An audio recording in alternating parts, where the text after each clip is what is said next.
નમસ્કાર ગુજરાત વાસીઓ, ફરી એક વખત આપ સર્વે મિત્રોનું હાર્દિક સ્વાગત છે આજના તાજા અને નવા હવામાન સમાચારના વિડીયોની અંદર। મિત્રો આજે 7 જૂન અને વાર થયો છે શનિવાર। ઘરની બહાર નીકળતા પહેલા ગુજરાત વાસીઓ ખાસ કરીને છત્રી રેનકોટ સાથે રાખજો, કારણ કે આગામી 3 કલાકમાં ગુજરાતમાં તૂટી પડશે અનાધાર વરસાદ। હવામાન નિષ્ણાંત એવા અંબાલાલ પટેલ સાથે પરેશભાઈ ગોસ્વામીએ ગુજરાતમાં આગામી કલાકોમાં અતિ ભારે વરસાદ વરસવાને લઈને, આંધી તૂફાન વંટોળ સાથે ભારે પવનો ફૂંકાવાને લઈને નવી અને નક્કોર આગાહી વ્યક્ત કરી છે। સાથે સાથે હવામાન વિભાગે ગુજરાતમાં ચોમાસાના આગમનને લઈને વાવણી લાયક વરસાદને લઈને આગાહી વ્યક્ત કરી છે। આગામી 3 થી 4 દિવસના સમયગાળા બાદ લાંબા ગાળાની આગાહી સામે આવી છે।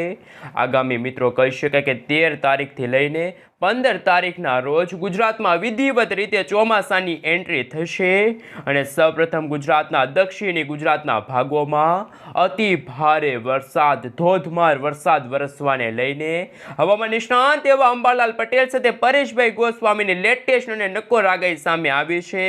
સાથે મિત્રો હવે પછીના નક્ષત્રમાં કેવો રહેશે ગુજરાતમાં વાતાવરણનો પલટો, કારણ કે મિત્રો અત્યારે ગુજરાતમાં ગરમી અને ઉકળાટનું પ્રમાણ દિવસે ને દિવસે વધતું જોવા મળી રહ્યું છે। ભીમ 11ના દિવસે ગુજરાતના છૂટા છવાયેલા વિસ્તારોમાં માત્ર કમોસમી વરસાદના ભાગરૂપે વરસાદ વરસ્યો।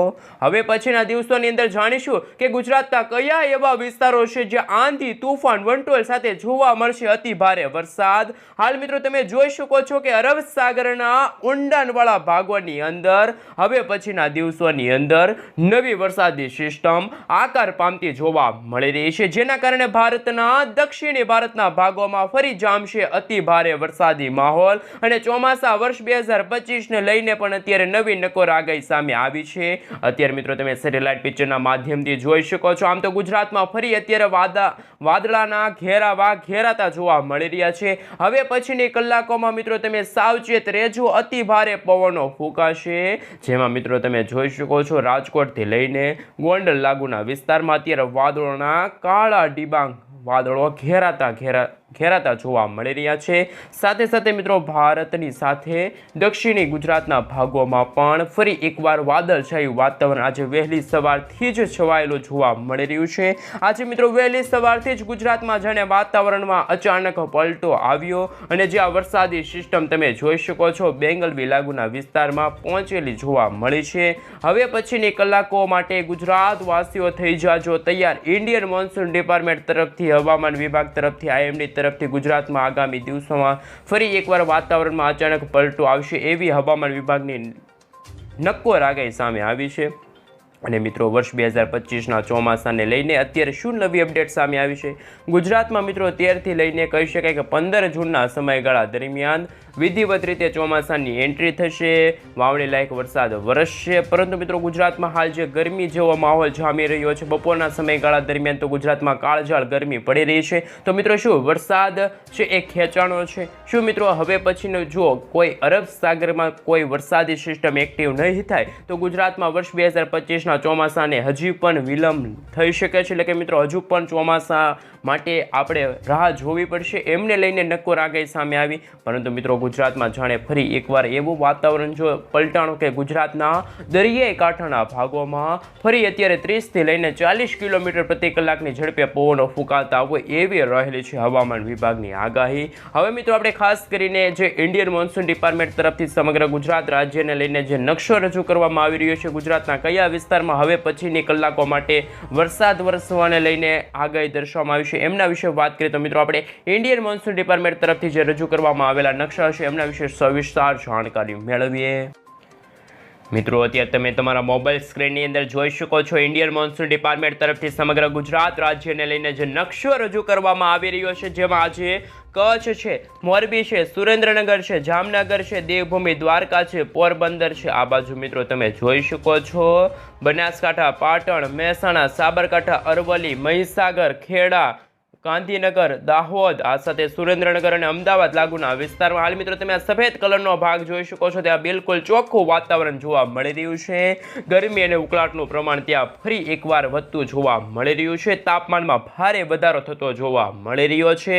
પરંતુ ગુજરાતના દક્ષિણી ગુજરાતના ભાગોની સાથે સૌરાષ્ટ્રના છૂટા છવાયેલા વિસ્તારોમાં જાણે વરસાદી માહોલ જામ્યો હોય, આભ ફાટવાને લઈને નદી નાળા છલકાતા હોય તેવા હવામાન સમાચાર સામે આવી રહ્યા છે. હવે પછીની કલાકોમાં રાજકોટ છે, જૂનાગઢ છે, સોમનાથ છે, આ સાથે મોરબી છે, સાથે સાથે મિત્રો તમે જોઈ શકો છો બોટાદ છે, ભાવનગર લાગુના વિસ્તારમાં, આમ તો ગુજરાતના સૌરાષ્ટ્રના દરિયાઈ કાંઠાના વિસ્તારોમાં દરિયામાં ફ્રી કરંટ જોવા મળી રહ્યો છે.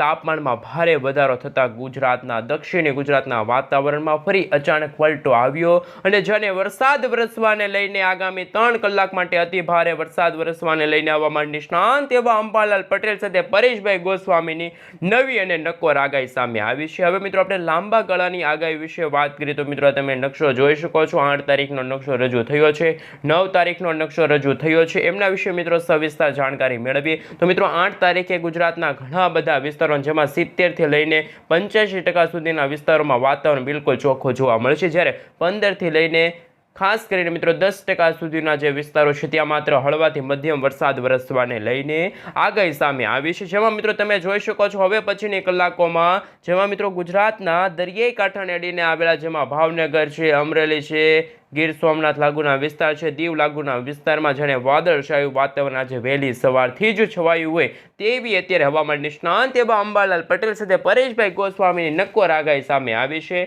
સાથે સાથે મિત્રો તમે જોઈ શકો છો હવે દક્ષિણી ગુજરાતના ભાગોમાં જેમાં ભરૂચ છે, નર્મદા છે, છોટા ઉદેપુર છે, સુરત, તાપી, ડાંગ, નવસારી લાગુના વિસ્તારમાં જામ્યો છે વરસાદી માહોલ. આ સાથે મિત્રો તમે 9 તારીખના રોજ જોઈ શકો છો તો માત્ર ગુજરાતના એવા માત્ર 5 થી 7 એવા જિલ્લાઓ હશે જેમાં તમે મિત્રો ખાસ કરીને તમે તમારા મોબાઈલ સ્ક્રીનની અંદર જોઈ શકો છો જે આ નકશો રજૂ થયો છે. નકશા વિશે સવિસ્તાર જાણકારી મેળવીએ જેમાં ભાવનગર છે, મોરબી લાગુના વિસ્તાર એટલે કે સૌરાષ્ટ્રના માત્ર 2 જિલ્લાની અંદર વરસાદી માહોલ જોવા મળી રહ્યો છે. અને દક્ષિણી ગુજરાતના ભાગોમાં મિત્રો ખાસ કરીને 3 થી 4 એવા જિલ્લા હશે જ્યાં છૂટાછવાયેલા વિસ્તારોમાં હળવાથી મધ્યમ વરસાદની રહેલી છે આગાહી. સાથે સાથે મિત્રો તમે જોઈ શકો છો 12 તારીખનો નકશો રજૂ થઈ ગયો છે. 12 તારીખના રોજ પણ ગુજરાતના આમ તો લાગે કે ખાસ કરીને મિત્રો 85 થી લઈને મિત્રો 90% સુધીનો વિસ્તાર છે ત્યાં સૂકું વાતાવરણ જોવા મળશે. હવે મિત્રો આપણે વિન્ડીઝ એપ્લિકેશનના માધ્યમથી જાણીશું. સાથે મિત્રો હવે વર્ષ 2025ના ચોમાસું કઈ જગ્યાએ આવીને અટકી ગયું છે અને ગુજરાતમાં સારો એવો વરસાદ ક્યારે વરસશે એને લઈને અંબાલાલ પટેલ દ્વારા શું નવી નક્કોર આગાહી વ્યક્ત કરવામાં આવી છે એમના વિશે સવિસ્તાર જાણકારી મેળવીએ.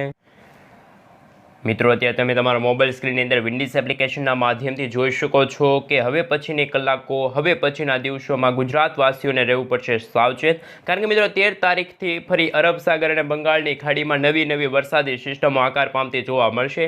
સાયક્લોનિક સર્ક્યુલેશનના ભાગરૂપે ગુજરાતમાં સૌપ્રથમ ચોમાસાનું આગમન દક્ષિણી ગુજરાતના ભાગોમાં દરિયાઈ કાંઠાને અડીને આવેલા ભાગોમાં જેમાં સુરત છે, નવસારી છે, વલસાડ છે, આ સાથે મિત્રો તમે જોઈ શકો છો આહવા લાગુના વિસ્તાર છે, આ સાથે મિત્રો તમે જોઈ શકો છો ખાસ કરીને હવે પછીની કલાકો હવે પછીના દિવસોમાં ચોમાસાનું જ્યારે આગમન થતું હોય ત્યારે નવી લો પ્રેશર વરસાદી સિસ્ટમ સાયક્લોનિક સર્ક્યુલેશન છે મિત્રો અરબ સાગરના આ ભાગોની અંદર બનતી જોવા મળતી હોય છે. અને એના ભાગરૂપે મિત્રો ગુજરાતવાસીઓને સાવચેત રહેવું પડશે. કારણ કે મિત્રો જે રીતે અત્યારે ગુજરાતમાં ગરમી અને ઉકળાટનું પ્રમાણ જે દિવસે દિવસે વધી રહ્યું છે તેમને લઈને હવામાન નિષ્ણાંત અંબાલાલ પટેલ દ્વારા નવી અને નક્કોર આગાહી વ્યક્ત કરવામાં આવી છે.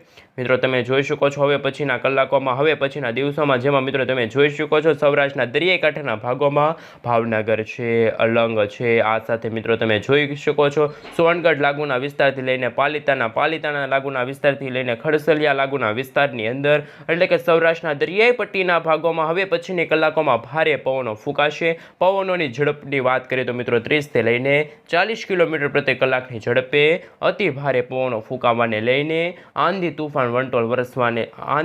વંટોળ સાથે મેઘરાજા મન મૂકીને વરસવાને લઈને નક્કોર આગાહી સામે આવી છે. પરંતુ મિત્રો હવે ગણતરીની કલાકો બાકી છે. ગુજરાતમાં જે રીતે ગરમી અને તાપમાનનું જે રીતે વાતાવરણ વધી રહ્યું છે ત્યારે હવામાન નિષ્ણાત અંબાલાલ પટેલ દ્વારા 7 દિવસ હજુ પણ આવું વાતાવરણ યથાવત રહેશે એમને લઈને નવી આગાહી સામે આવી છે. પરંતુ મિત્રો જેમ સમયગાળો પસાર થતો જશે અને તારીખ મિત્રો તમે લખી લેજો ખાસ કરીને 13 તારીખના સમયગાળા દરમિયાન જે વાતાવરણીય અસ્થિરતાના ભાગરૂપી અને 15 તારીખના રોજ સમગ્ર ગુજરાતની સાથે સમગ્ર ભારત દેશના હવે પછીના જે બાકી રહેલા જે ખાસ કરીને વિસ્તારો છે કે જે ભારતના ઉત્તર ભારતના ભાગોની અંદર જે વરસાદ ચોમાસું છે મિત્રો અટકેલું જોવા મળ્યું હતું, એ ચોમાસું મિત્રો ખાસ કરીને 15 તારીખના પછીના સમયગાળા દરમિયાન વિધિવત રીતે ગુજરાતની સાથે ભારતના છૂટાછવાયેલા વિસ્તારોમાં વરસાદની આગાહી રહેલી છે. પરંતુ મિત્રો રાજસ્થાનના વાતાવરણની અંદર જે અપર એર સર્ક્યુલેશન USC બની રહ્યું છે, જેમના કારણે અત્યારે ત્યાં વાતાવરણ બિલકુલ ચોખ્ખું જોવા મળી રહ્યું છે. તો ગુજરાતના પણ ઉત્તર ગુજરાતના ભાગોમાં કચ્છ લાગુના વિસ્તારમાં હજુ કોઈ વરસાદની આગાહી સામે નથી આવી, પરંતુ દક્ષિણ ગુજરાતના